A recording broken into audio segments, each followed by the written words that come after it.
kailangan yung butas ng manifold nakatutok din yan sa butas ng block, kasi yan yung mahirap i-start kapag natakpan yan. Gaya nito, pinadala lang yung engine, so mahirap kasi paanda rin. So yun, nakita natin na natakpan niya pala to kasi hindi niya pa alam. So ngayon alam niya na. Yes. Minsan kasi hindi natin yun mapapansin. Natakpan pala. Hindi natin alam na may purpose yan. Then sa mga newbie dyan, alam nyo na.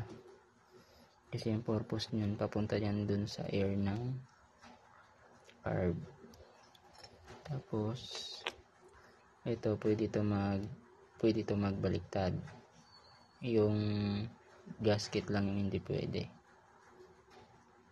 kasi yun sa taas walang butas.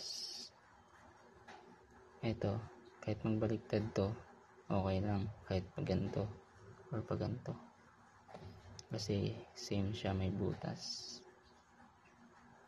Okay. So pag binaliktad, pasok pa rin yung butas dito. Pag binaliktad mo, same din. So ito lang hindi pwede.